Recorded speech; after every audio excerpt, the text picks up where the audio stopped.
Hey, it's James Lynch, and this is my stock report for UFC Vegas 109, taking a look at the biggest winners and losers from the event, and this was an obvious one on this card. Anthony Hernandez, easily the biggest stock riser on this card. Dominant performance in the main event against Roman Dolidze. First fighter to finish Roman Dolidze in the UFC. That alone is impressive. I know he was a minus 310 going in, but he looked like a minus 600 in this fight. The stats back this up too. If you look at the significant strikes, 91 to 36, completely outlanding Roman Dolidze, getting it done in all facets of this, and just basically making a statement. And I kind of figured this was going to happen. A lot of people were, talking about the Brendan Allen fight, and he didn't look that good in that fight. But like I told you guys on the preview show, Hernandez was dealing with, I believe, a rib issue in that fight. He was also dealing with an illness.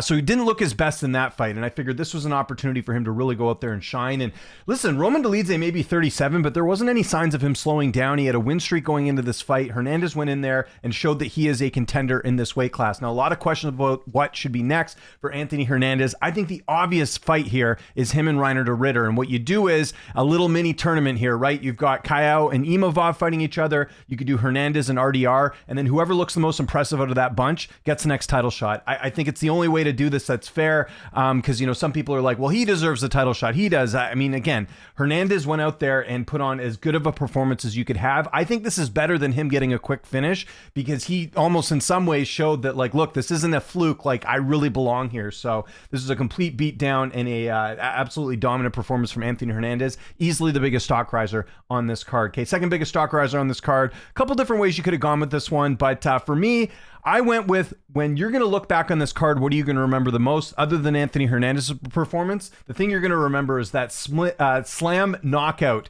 by Elijah Smith.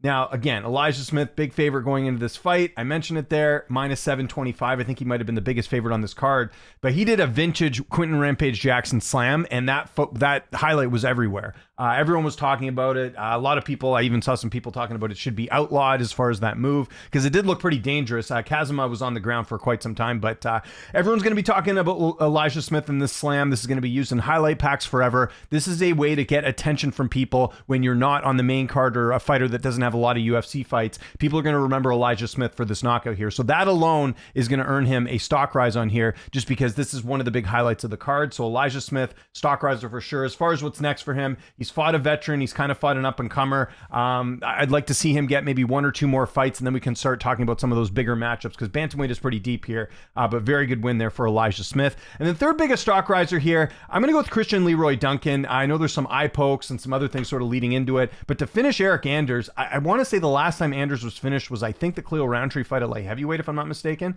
It's been a while, and I know Anders is older, and again, he was a fighter that has Andre Muniz, I guess, was the last stoppage loss, but his last knockout loss, I want to say, was Khalil Roundtree. No, Roundtree actually went the distance with them. That might even be his first knockout loss, actually, now that I think about it. No, he's been knocked out one more time. I'm going to go back. I don't know which fight it is off the top of my head, but still, very good win. I know, again, Leroy Duncan was favored going into this fight at a minus 500.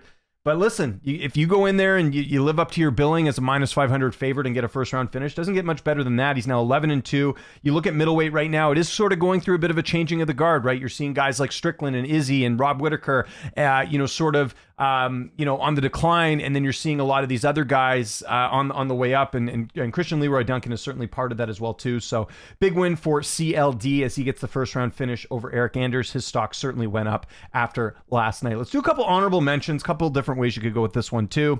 I'm going to give Andre Fili an honorable mention. He basically, was a big underdog going into this fight. He ends up getting it done. It was a popular dog. I saw a lot of people picking him. He ends up getting it done at 35. He really needed this win. Christian Rodriguez, a lot of momentum. Just in terms of what he's done in his career. And you look at it there, he was coming off that brutal submission loss in the first round at UFC Seattle. So for him to bounce back like this against an up-and-comer like Christian Rodriguez, certainly very impressive.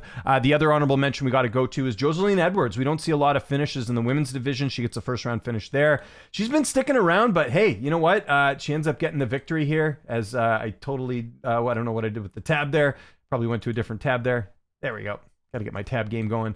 Yeah, so there you go for her. That's 3 wins in a row and all finishes, which is great to see. So for her to get back-to-back knockout wins, very impressive for Joseline Edwards. She gets an honorable mention. And I'll throw one more out here. People are going to disagree with me here, but I thought Ode Osborne, he looked very good in that first round against Steve Erceg. Almost ended up winning the fight. Osborne was a guy that really had his back against the wall here. I know it's up a weight class, and again, I know he had a great opportunity here, but I thought Osborne performed well in that first round. Don't think his stock really goes up too much, but I did want to just mention him because I thought he had a very good first round. Nearly finished Steve Erceg in that one, so very impressive. Okay, let's get to our stock droppers. Guy I just mentioned there, Christian Rodriguez. I don't know what's going on with him, but it's been a lot of inconsistency. Win-loss, win-loss, win-loss. It's the first time he's actually had back-to-back losses in his UFC career. It's like he can beat these up-and-coming prospects like your Cameron Simon, Dalgarian, Bashi, but then these veterans he seems to lose to in Andre Fili, Arosa. I think he's too small for the division. That's one thing that sort of stood out to me last night. If you look at the height and reach last night in the fight, Fili's 5'11", he's 5'7", 74-71. He's got to figure out a way to get down to bantamweight. I think that's where he'll have more success. But either way, we'll see what the UFC does. We've seen them get rid of, up-and-comers before, like a guy he fought, Cameron Simon. They had no patience for him. They're like, okay, we're done. I don't think he'll get cut after this particular fight. I think they'll give him one more. But he's got to be careful here. If he loses another fight, he's definitely going to get released, in my opinion. Next stock dropper on this card has got to be Roman Dolidze. And again, Dolidze was the underdog in this fight. He is older. I did see some people picking him. But I think what it really boils down to is just the way the fight unfolded. Like, he wasn't in this fight at all. It looked like a contender fighting like a lower ranked guy. And where do you go from here, right? 37. Does he go back up to light heavyweight? I know that was just like a one-off fight against Anthony Smith. I think he'd be kind of too small for that. I think there's still fighters he beats in this division. Like, I wouldn't mind him in like a Brendan Allen fighting or someone along those lines, or like a Paulo Costa would be interesting. But yeah, I think it's he is what he is. He's a ranked middleweight, but someone that can't get over the hump and get to that contender spot. He certainly looked like that last night. And again, time's running out a little bit at 37 years old. So Roman Dolidze's stock certainly went down. And then last stock dropper, don't know how much stock he had going in. This was kind of a tougher one to pick for my third pick, but it's going to be Miles Johns. And again, Johns was not favored to win this fight. Gene Matsumoto was the minus 225 favorite. Johns almost did it. It was a closer fight, but it's just the optics of it. I know he did get a new contract here, but you look at the unbeaten streak he was on, four in a row. Even his overall UFC record, other than the date, he had 2 losses, a couple fights back. One of them was against Mario Batista.